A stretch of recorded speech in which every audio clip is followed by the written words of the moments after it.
Я потерялся, слово скрылось. По-русски попроще, да, нифига все скрылось. У вас тут интернациональные слушатели, смотрите. Со всего мира. Поэтому... Shall we start with this? Shall we start? Yes, please.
I was nervous, it's a big audience today, and I thought how I'm gonna give Bhagavatam, but Krishna arranged everyone just went away.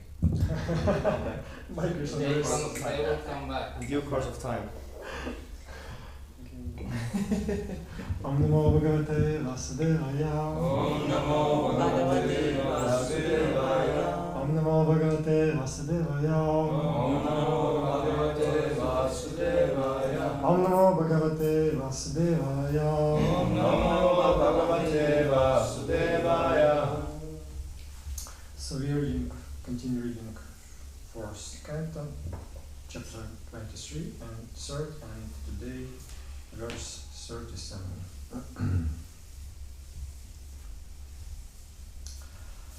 Muktanya Sango Bhagavati Muktanya Sango Bhagavati Amalam Bhaktim Udvaham Amalam Bhakti Mudvaham Amalam Bhaktim Udvaham Amalam Bhakti Mudvaham Vainyasya Charitam Punyam Vainyasya Charitam Punyam Vainyasya Charitam Punyam Vainyasya Charitam Punyam Shrinuyat Shravayet Pathet. Shrinuyat Shravayet Patet. Shrinuyat Shravayet Pathet. Shrinuyat Shravayet Patet. Muktanya Sango Bhagavati. Muktanya Sango Bhagavati. Muktanya Sango Bhagavati. Muktanya Sango Bhagavati. Amalam Bhakti Mudvaham. Manavati Udvavan. Vanyasya Charitam Punyam. Vanyasya Charitam Punyam. Shrinuyat Shravayet Pathet. Shrinuyat Shravayet Patet. Everyone is already asleep. Muktanya Sango Bhagavati. Muktanya Sango Bhagavati. Amalam Bhakti Mudvaham. Amalam Bhakti Mudvaham. Vanyasya Charitam Punyam. Vainasya Charitam Punyam. Shrinuyat Shravayet Pathet. Shrinuyat Shravayet Patet. Please. Muktanya Sango Bhagavati. Muktanya Sango Bhagavati. Amalam Bhakti Udvaham. Amalam Bhakti Mudvaham. Vainasya Charitam Punyam. Vainasya Charitam Punyam. Shrinuyat Shravet Pathet. Shravayet Pathet. Muktanya Sango Bhagavati. Muktanya Sango Bhagavati. Amalam Bhakti Udvaham. Amalam Bhakti Mudvaham. Vainasya Charitam Punyam. Vanyasya Charitam Punyam. Shrinuyat Shravayet Patet. Shrinuyat Shravayet Pathet. Muktanya Sango Bhagavati. Muktanya Sango Bhagavati. Amalam Bhakti Mudvaham. Amalam Bhakti Mudvaham. Vanyasya Charitam Punyam. Vanyasya Charitam Punyam. Shrinuyat Shravayet Patet. Shrinuyat Shravayet Pathet. Muktanya Sango Bhagavati. Muktanya Sango Bhagavati. Amalam Bhakti Mudvayam. Amalam Bhakti Mudvaham. Vanyasya Charitam Punyam. Vanyasya Charitam Punyam. Shrinuyat Shravayet Patet. Shrinuyat Shravayet Pathet. Okay, translation, word by word translation. Mukta Anya Sangah. Mukta Anya Sangha. Being freed from all material contamination. Being freed from all material contamination. Bhagavati, Bhagavati. unto the Supreme Personality of Godhead. Unto the Supreme Personality of Godhead. Amalam, Amalam. unalloyed. Unalloyed. Bhaktim, Bhakti. devotional service. Devotional service. Udvahan, Udvahan. carrying out. Carrying out. Vanyasyam, Vainasyam. of the son of Maharaja Vena. Son Maharaja Vena. Charitam, Charitam. character. Character. Punyam, Punyam. pious. Pious. Shrinuyat, Shrinuyat. must hear. Must hear. Shravayet, Shravayet. must induce others to hear. Must induce others to hear. Pathet, Patet. and go on reading. And go on reading. Translation. A pure devotee who is executing the different processes of devotional service may be situated in the transcendental position, being completely absorbed in Krishna consciousness. But even he, while discharging devotional service, must hear, read, and induce others to hear about the character of life and life of Prithu Maharaja. Purport. There is a type of neophyte devotee who is very anxious to hear about the pastimes of the Lord, especially the Rasa Lila chapters in Srimad Bhagavatam. Such a devotee should know by this instruction that the pastime of Prithu Maharaja are none different from the pastimes of the Supreme Personality of Godhead. An ideal king, Prithu Maharaja, exhibited all talents in showing how to rule the citizens, how to educate them, how to develop the states economically, how to fight enemies, how to perform great sacrifices, yagas, etc. Thus, it is recommended for the Sahajiya or the neophyte devotee to hear chant and get others to hear about the activities of Prithu Maharaja. Even though one may think himself to be in the transcendental position of advanced devotional service. Devotional service. Amagyanatinaranda Syagivani Kajachik Shurmilitanata Smanishi Guravana Mahashi Chitaya Magabishtam Stapitamiana Butale Swayamrupa Damahendodati Swapadantikam Vanchakam Patrishchak Kripasinkupiavicha Patitanam Pavanimpia Vaishnavipia Namo Mahashi Krishna Chaitanya Prabhu Nityananda Shri Advaita Gathar Shri Gaura Bhakta Vrinda Hare Krishna Krishna Krishna Hare Hare Hare Rama Rama Hare Hare. Hare Krishna, may I ask you to sit closer? Sure. And your eyes.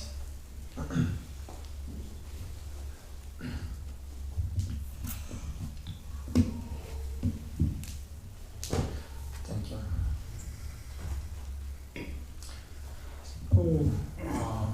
Just to explain to a new person here, we are reading a story about Maharaja Prithu, and this is the final chapter of this story, and it explains like how he finished his life, and this like series of verses is about benefits which one gets from reading and hearing the story about Prithu Maharaja.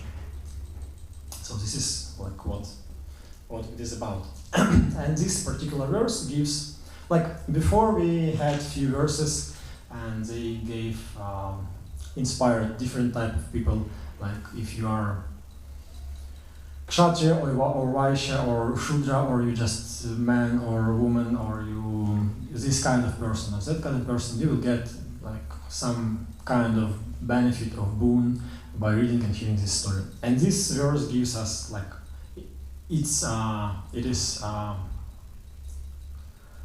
addressed to us as a devotees. It says even if you are pure devotee, anyways you must hear and read and even induce others to hear this story.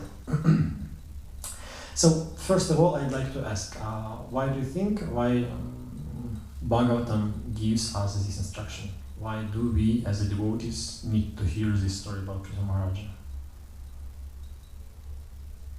Yeah. Because we may think that the stories about the devotees of the Lord are not as potent as the stories about the Lord himself. Yeah, but they are. There are. They are, yeah. Yeah. So yeah, but why do we need to listen to these stories?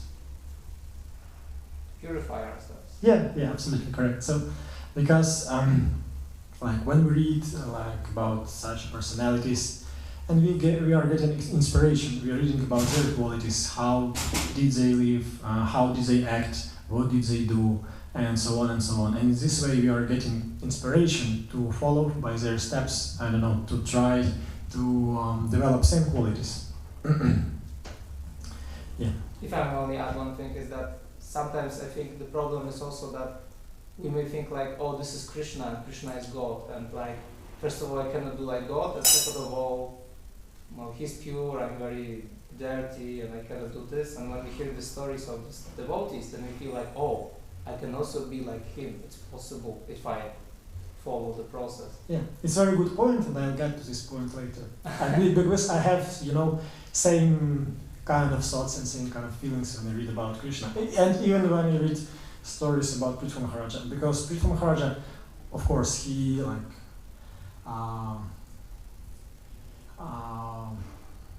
actually he was not a devotee, he was a Shakti avatar.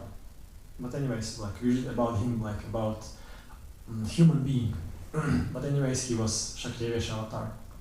So yeah, this is the first point. Like by reading these stories, we are getting inspiration to try to develop such qualities. And another interesting point, which Prabhupada he emphasized in his purport, is that we may think, okay, we are devotees and like we have nothing in this material world. We don't need to be disturbed by this material world. I'm living in the temple. I'm like doing service to Krishna. I'm absolutely transcendental, and I don't want to have nothing in this world. But Prabhupada says, like, especially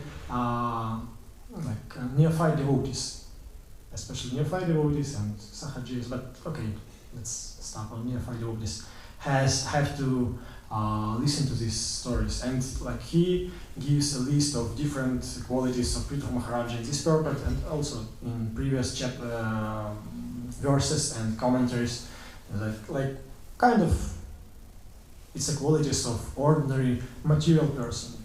Good king, he knew how to educate his citizens of his kingdom, he knew how to rule his kingdom, and so on and so on. And it's kind of ordinary material qualities. But anyways, we as a devotees, we also need to develop these qualities, because we need all of these qualities to maintain our temples, our society, to preach, and so on and so on. So it's like another point I wanted to emphasize that Prabhupada makes in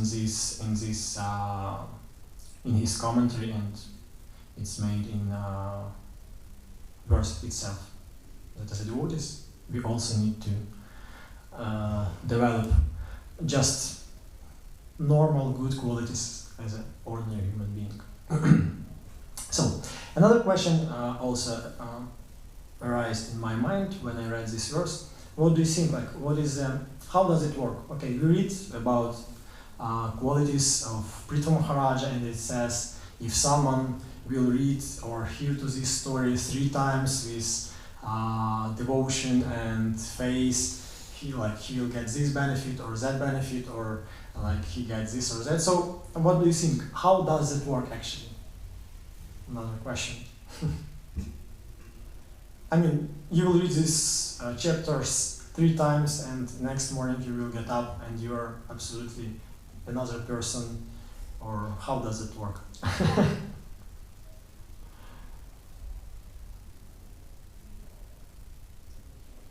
You don't know.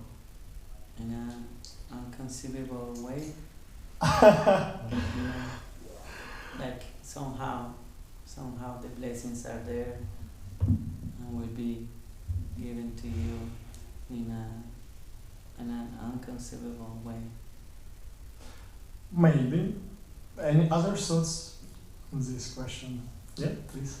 I think in the scriptures there are some, I would say, some like energy, some love of Krishna inside them, and if you read it, you will receive it, and that will do something with you, and because the person who is reading the scripture is believing as well, Mm-hmm. and as we say, what Krishna says is universal for everyone, so it's gonna impact the person who read it in his situation.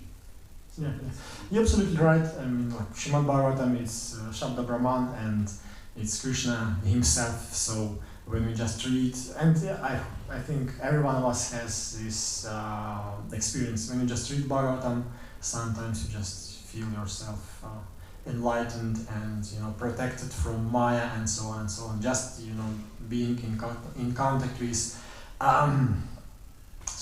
with Srimad Bhagavatam. But anyways, it's just my opinion. Prabhupada used to say all the time that Krishna consciousness is not just a sentimental religion, it's a science. He always emphasized that Krishna consciousness is a science. Our method is scientific. And that, as far as I understand, that means like you can explain everything. There is kind of mechanism how everything works. You can explain it in a scientific way. So, in my opinion, and I think it's quite on the surface. I mean, it's quite obvious that when we just, as I said before, when we read or when we hear or when we see an example of some person, and this person inspires us by his qualities, by his behavior, and so on, we are getting some inspiration to follow his example, to try to develop the same qualities. And that's how it works. And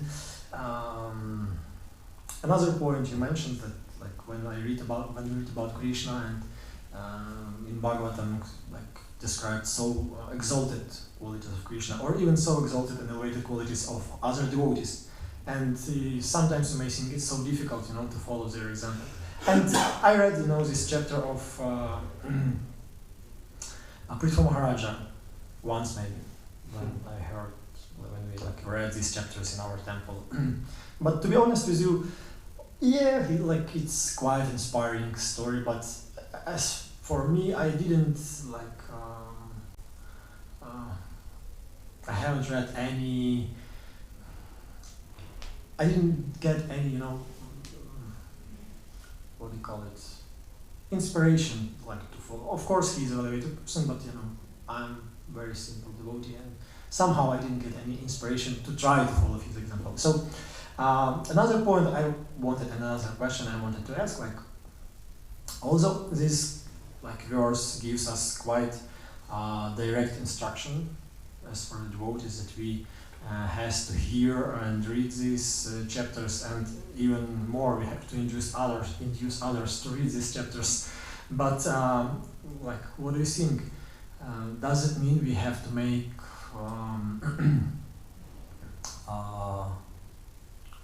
our sadhana? We have to make this a part of our sadhana, reading of these chapters and verses, or not? Or maybe there is some other way to understand this instruction. I want to hear your opinion again.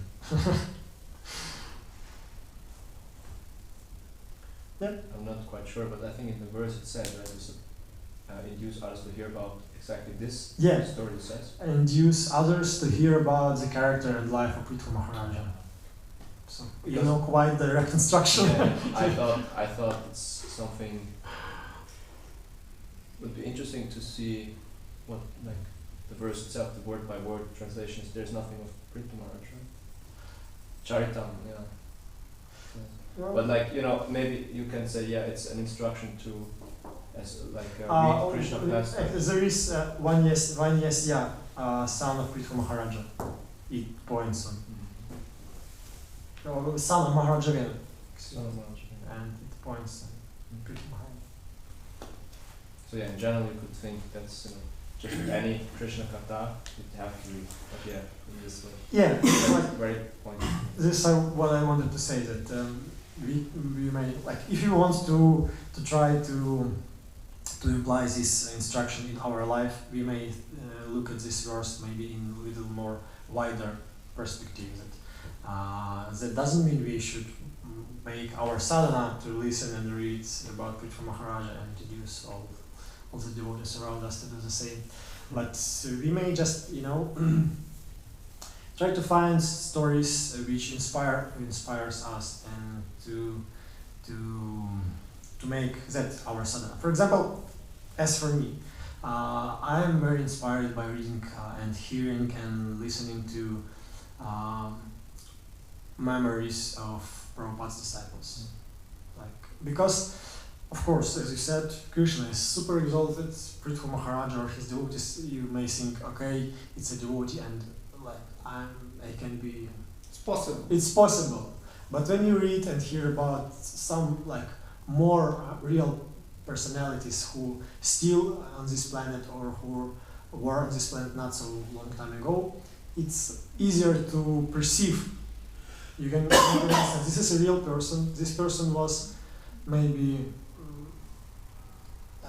on the same level as I am now some years ago, and this person were able to make great progress by practicing Krishna consciousness. And you may hear real stories from their life, how they were fighting with the same anarthas I have, and how they fought these anarthas I have, and this gives me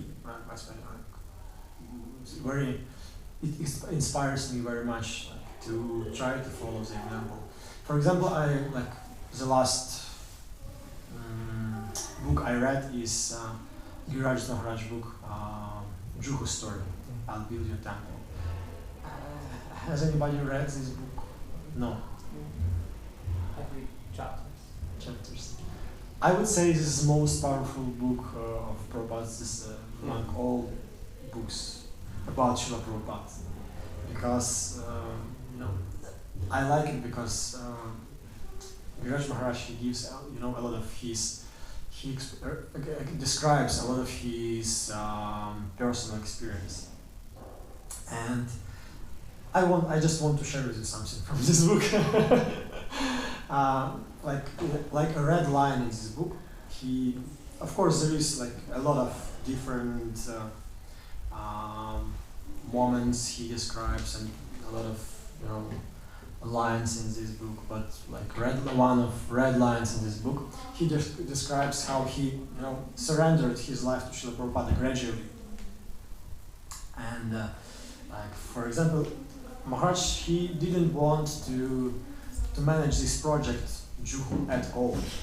He didn't want to. Like he was intelligent. First of all, he was very shy. He was not, like a powerful manager, and he was a very intelligent person. He wanted to preach to like scientists, and kind of higher society in America. And actually, it was at one point. First of all, Prabhupada, he made a meeting, and he asked who wanted to manage this project, and it was complete silence. Nobody wanted, because it was a really difficult project. Nobody wanted, this headache. And he just looked at Viraj Maharaj and thought, maybe you want. And he came there not for that reason. He just someone invited him to as a maybe to hear his opinion or just to be present there. He didn't think Prabhupada may pointed at him and told him, "You're gonna manage this project." But Prabhupada, so Viraj, what do you think? And he was, for a moment he was, yes, sure, Prabhupada. He just accepted. He knew he cannot reject. So in this way, he started this project, and started managing this project. And at one point, Chamasundar Prabhu, he told him, why you are seeing in this India, in this Bombay, in this hole, with these rats, Indians and so on and so on. You are so intelligent. You just can go to somewhere to America and make a lot of money. You can go there and make a lot of devotees. You can preach to scientists and intelligent people and so on and so on. And he inspired him. And Viraj Maharaj at one point he thought, yeah, why I'm sitting here? What I'm doing here? I'm just going to run away from this place. And he went to Prabhupada and told him, I want to try to travel. And Prabhupada let him go for a few months. And he made some life members and so on and so on. Then he came back, and I can't remember all their conversation, but once Prabhupada told him, he told him, just imagine if Krishna says you, asks you to give him massage, and for example his left leg is in pain, and he wants you to massage his left leg, but you say, no Krishna, I want to massage your right leg. So what are you gonna do? If Krishna wants you to massage his left leg, you must do it. And if your spiritual master wants you to manage this project, why should you reject? You must do it. And so there is a lot of little points, some moments in his life. He described these moments, how gradually, step by step, he surrendered more and more his life to Srila Prabhupada. And when I read, these moments, I thought, wow. And what inspires me the most? Because he describes what kind of feelings he had to Srila Prabhupada, what kind of emotions, what kind of service attitude, and how Srila Prabhupada treated him. And when I read these moments, I said, wow, I also want to have such relationships with Srila Prabhupada. I also want to have such relationships with my Guru Maharaj. And this is what gives you desire and inspiration to try to follow by the footsteps of this person. And then you read what this person did to have such relationships, and you think, maybe I shall try also to surrender, at least to make one step and see what happens. and see what happens. So, this is what I wanted to say, and to make a conclusion from this verse, that what instruction we may take from this verse to imply in our day-to-day lives, that we have to try to find, we always have to try to find kind of stories, personalities which inspires us. And I think every one of you have this kind of experience when you look at some devotee or you read about some devotee and you think, wow, such a nice devotee, I want to be as him. And when you have this feeling, if you read about Prithu Maharaj and you have this feeling in your heart, great, read about Prithu Maharaj and try to follow his steps. But if you see some devotee around you and you have same kind of feeling, wow, I want to be as this devotee. So try to be close to this devotee, look at him, how he acts, what he is doing in his life, and try to follow. And I want to be honest with you, when I analyze my not so long spiritual life, I understand that actually all changes which happened in my life and all changes of my heart happened only because association, live association with devotees. Of course, when you read about someone, it gives inspiration, but this inspiration doesn't last long. You read the book, you have this inspiration for 1 week, 1 month or so, but then you don't. Of course, if you read again and again this book, you can be always in association with this person. But if you just take this book, put it aside, and start another book, that may not give you kind of long time effect. But experience which I had in my life when I used to live with one devotee in the ashram in Dnipro, and I was really inspired by this devotee.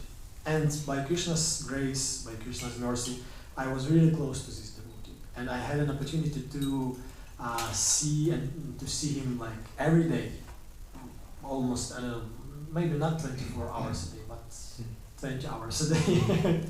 And I was really inspired by this person, and I could see everything about him. I could see how he talked to the devotees, how he built relationships, and so on and so on. And because I was inspired very much by this person, I wanted, to have as much friends as he has, and I wanted to be so,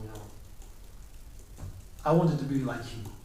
And in this way, I just unconsciously, I started to follow his mood and so on and so on. And after, sometimes a year or so, I realized that I actually developed a lot of qualities of this person.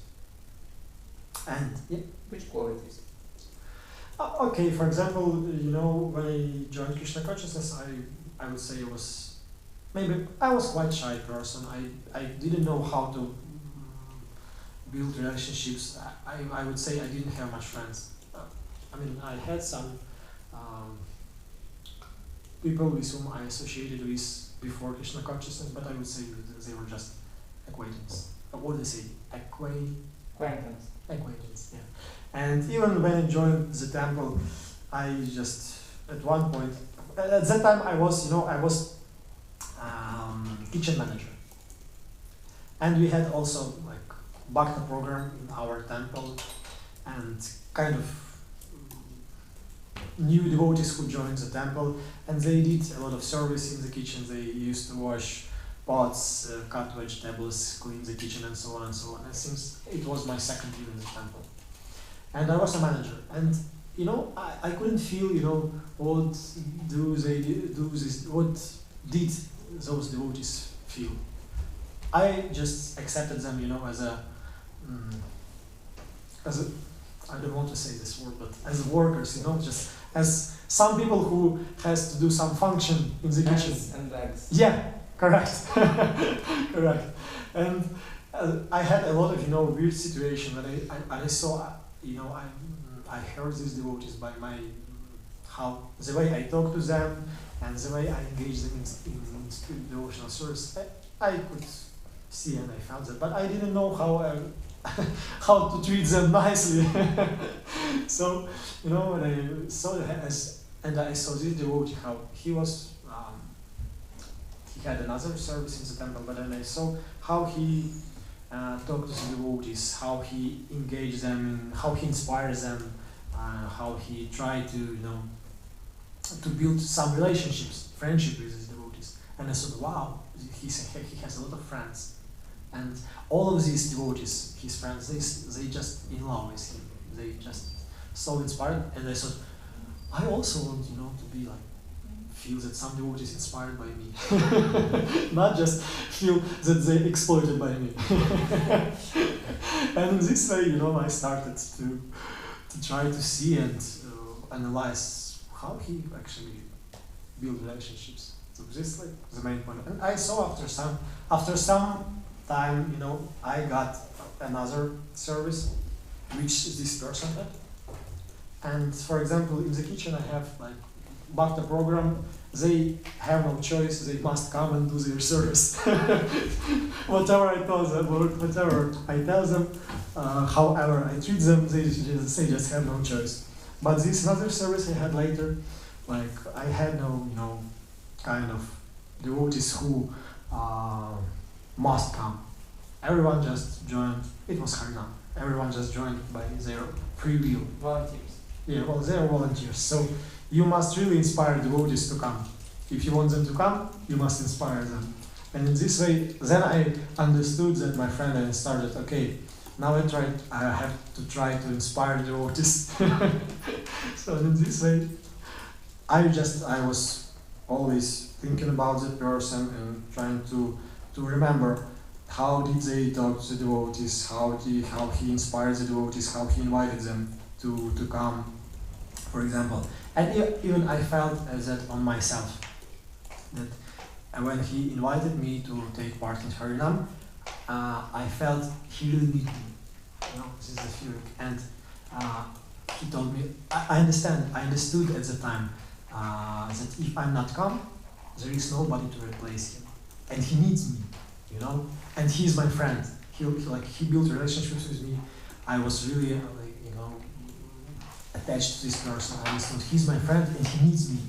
And even if I was super busy, I've tried to do all my service and go for Harinam because I understood he needs me.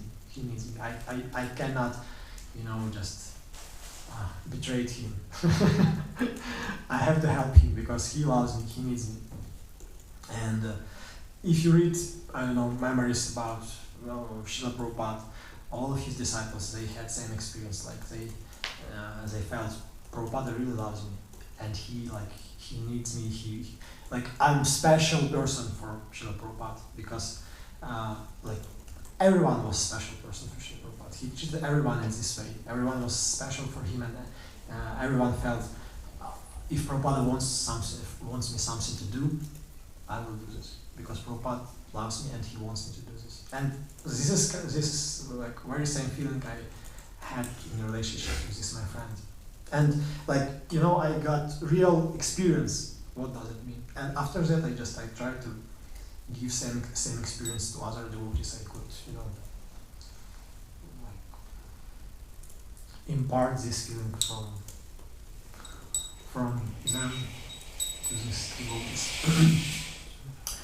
Shishi Jagannath Baladev Subhadramaya Ki Jai. Okay, I think I'll stop here. That's what I wanted to say in this verse, and thank you so much for being here. If anyone wants to add something or so, please. Thank you for being here.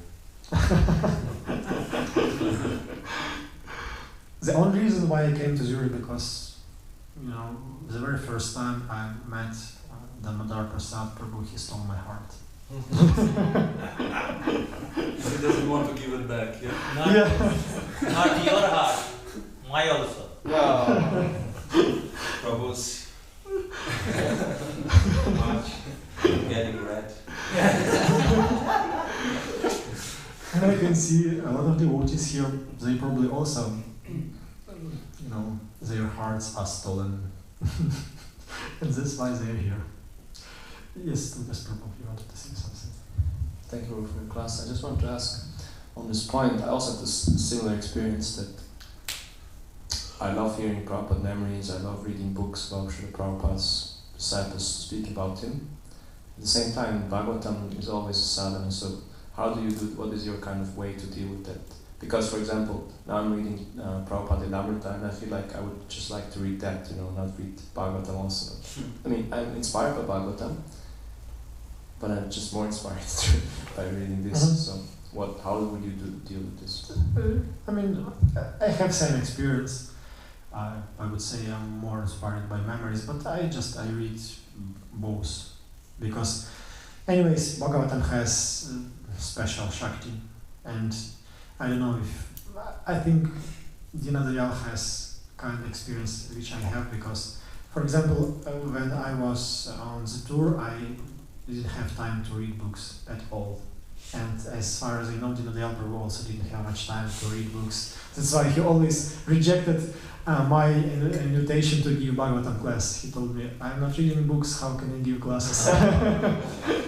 And after a long time of not reading books, you just take Bhagavatam and you read it. I have a lot of this kind of experience. When you just open the book, you start with your Prabhupada's purpose. It's kind of, some kind of feelings. You feel, now you associate with Krishna directly, kind of feeling in your heart that, wow, Bhagavatam, nectar, finally. It's like, what do you call it? Liberation. It's kind of liberation. Wow. Bhagavatam. So, I'm trying always to read Bhagavatam, Prabhupada's books and memories of Prabhupada's disciples, because it has different Shakti and it gives you different kind of taste of rasa. And how do you read? Like, you have Bhagavatam and one book by Prabhupada disciple, or several books, or I want to be honest with you, I don't have kind of sadhana in this way.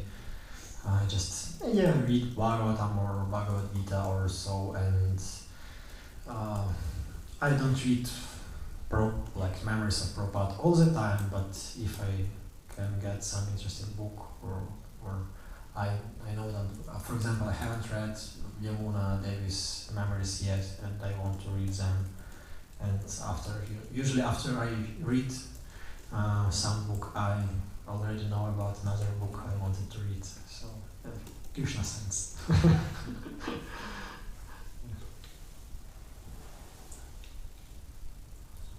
Thank you for the class, Prabhu. I have 2 points. First point, I was thinking about what the question you asked before about what is written in the purport about reading the story of Prithu Maharaj as a sadhana, and I'm thinking that we have to someday have the mentality of Krishna, and Krishna asked Yudhishthira Maharaj to say that the elephant Ashwatthama is dead, and he didn't want to say that. But then he told him, okay, that Ashwatthama is dead, and he's okay, just say that the elephant is dead. And he said, Ashwatthama is dead, and before he said the elephant, then Krishna blew the conch. So everyone only heard Ashwatthama is dead, and everyone thought, oh, Ashwatthama is dead. Yudhishthira Maharaj never lies. So sometimes you have to have this mentality of Krishna, in which he can do many things by doing one thing. And I think that if you read Bhagavatam, then eventually you'll get to the story of Prithu Maharaj. And we have this tendency to start from the first canto till the 12th canto. So at least 3 times in your life you have to read all the 12 cantos, and by that you will read the story of Prithu Maharaj 3 times in your life. So sometimes we have to be street smart. And if you, like you said, and if you don't feel inspired by reading the story, but to also give maybe an example to some other devotees, I feel equally inspired in all the stories. I love Bhagavatam and Prithu Maharaj and what he does. I love stories about Prabhupada's disciples, and I sometimes read multiple books at the same time. Like I read Bhagavatam, Chaitanya Charitamrita, Bhagavad Gita, stories about Prabhupada disciples, other additional books, and I have like 10 books I read at the same time. And because, you know, I read for, let's say, 2 hours a day, then I'm able to read a little bit of this, a little bit of that, a little bit of this. And so I'm not trying to glorify myself, but I'm trying just to show that it is possible to have the taste for all the books if you just, and I'm not pushing this. And like I also shared with other Prabhus, sometimes I lose this taste. I lose this taste because of offenses and because of not keeping myself on proper track, and then I lose the taste. But usually what stays for me is in the end is Bhagavatam. That's the last stroke. I never leave Bhagavatam. I read at least 3 shlokas a day, even if it's very, very bad. So that's something I can share from my life. Yes, and for this point, maybe in my class I made the glory of Bhagavatam less than it is. I want to apologize for that. But like I tried to explain, the point I wanted to make that we must feel what is relevant for us, what is more relevant for us at certain point of our life and certain level of our spiritual way, and if you feel like, for example, stories about Srila Prabhupada and their disciples are more relevant and more inspiring for you, like give some time for that. But of course, like when I first started reading Bhagavatam, I couldn't understand the word.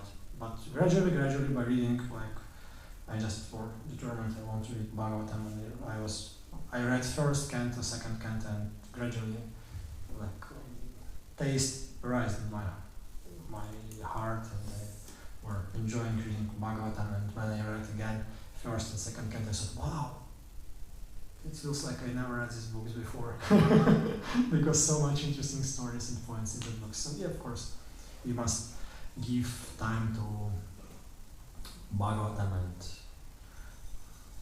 other books as well. Also, you may be inspired by something more kind of simple. Thank you.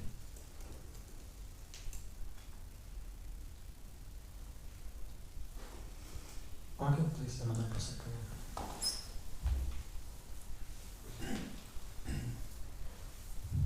Thank you, Anutama Prabhu, for sharing about yourself. I have a question. You mentioned how, your personal experience, you didn't read, and then you open Bhagavatam and you realize, wow, finally nectar. Why do we forget all the time? Because we make the experience that it's nice, it's full of taste and blissful. Why do we forget? I don't know. I don't forget so many of my material pleasures. I think about it all the time. Why Okay, I have an answer. Because we associate ourselves with material bodies. Because we think we are bodies, and evidence doesn't feel we are the souls. That's why it always happens to us. It always happens, like again and again. So this is a process. We have to remind ourselves and fall down and stand up, fall down and stand up again and again. At least this is what happens to me. But are you happy with this kind of answer or not? Or you want to hear something else?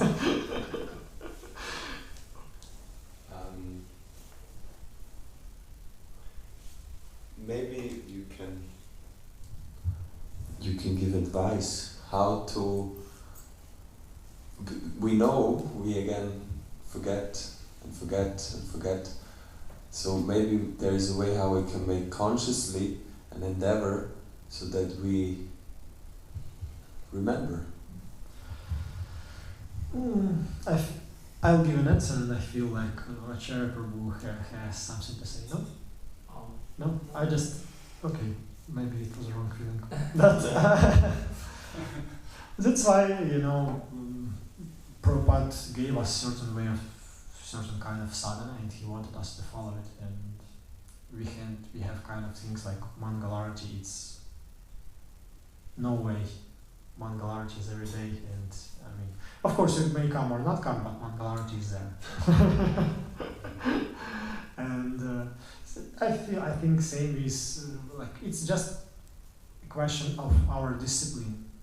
If like someone already has this experience and he knows like I need this because I'm getting really strong taste from here, and of course also we just know like theoretically we have to read Prabhupada's books, so it's just a question of discipline, of course. Oh, okay, I know I have to do this, so I'm just gonna do this. I don't know. It's just a question of discipline. So you're saying by developing a sense of duty, Yeah. we can overcome the tendency to forget and stop, and in this way kind of remember, and there will always be a little bit of mechanic push, but then when we follow the routine, we also remain in that experience of having a taste. Yeah, I mean, it's general rule to all kind of spiritual activities. We have spontaneous taste to material activities and to enjoying our senses, but we don't have spontaneous taste to spiritual activities. So that's how we do it. We just doing it out of duty. And one day we'll get spontaneous taste. Who knows when the day comes? You get from time to time. Yeah, from time to time you have like there is a taste that you don't have to force yourself. You just I want to read, or I want to go to the temple, or I want to to do this or that. But sometimes you lose, sometimes you have this taste. Okay, shall we stop here? Thank you so much, the devotees, for your questions and comments. Anything else? His Grace Anutama Prabhu ki jai, Srila Prabhupada ki jai.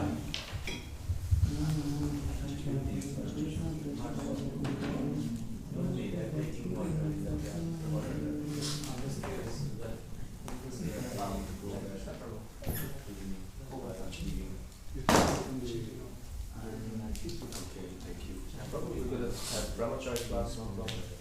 Yeah. Yeah. No worries.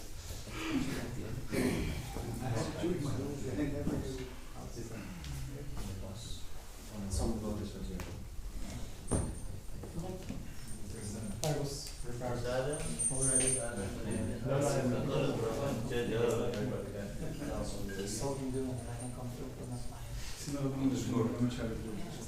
I think everyone thought that he's gonna speak about Brahmacharya.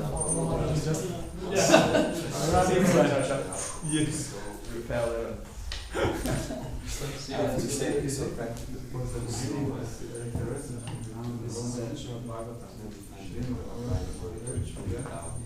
For example, of how much is Yes. Can I see? it's there.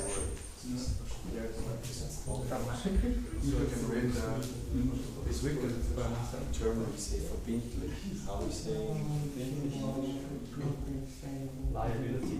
liable. You want to decide also. Yeah, that's what to say.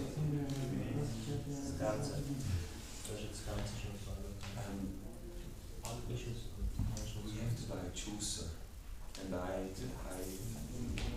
buy the Bauhaus because then we can make a guarantee on it, and if it breaks down, it's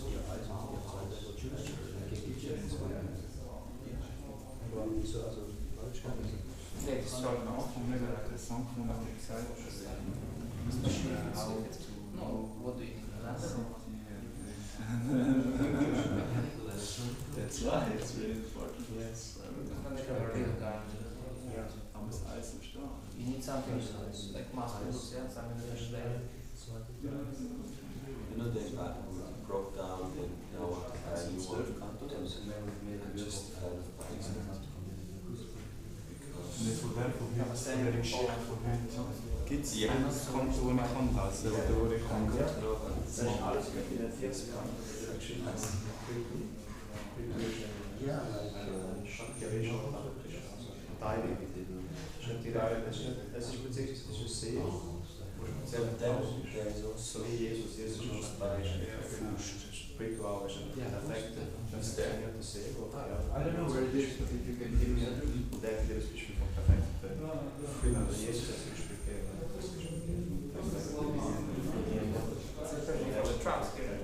das perfekte Thema ist jeder zu haben. Sie zeigen alles, das perfekte Thema. Ein spezifischer Punkt ist, wie kann man dienen, wenn man es eben vorlassen können. Okay, then I will, yeah, you can get it from the full Scheine shop. Ja, das sagen wir schon. 1586.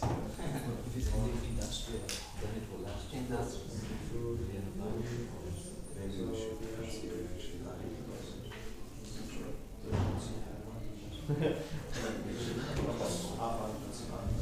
That's also something I like about you. I'm something doubtful. Your quality products. Yeah, maybe you should just buy it. But that is your information on it. Now the problem is, if I look at this one, this delivery. So ganz umgeht, oder? she needs a fix because of that.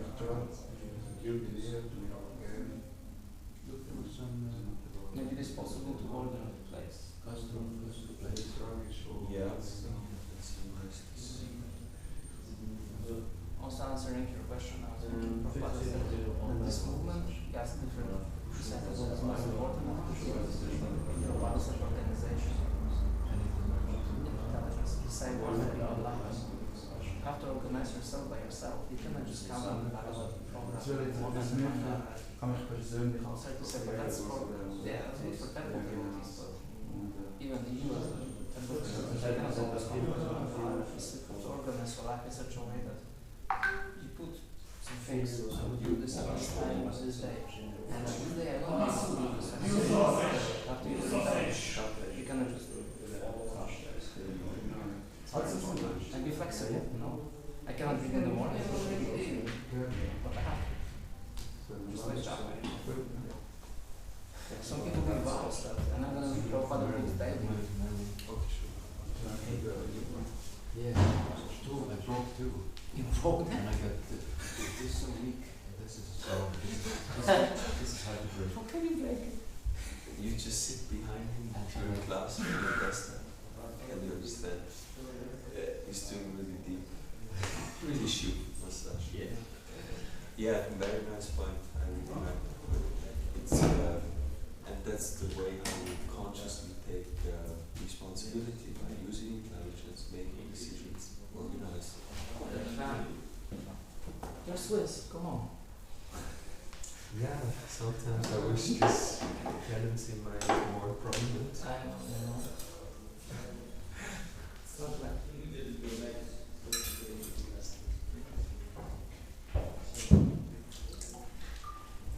Is there salt in the charming? is it salty? Did you have it? Yeah, I had it. It's different than usually. It's not. It's strange.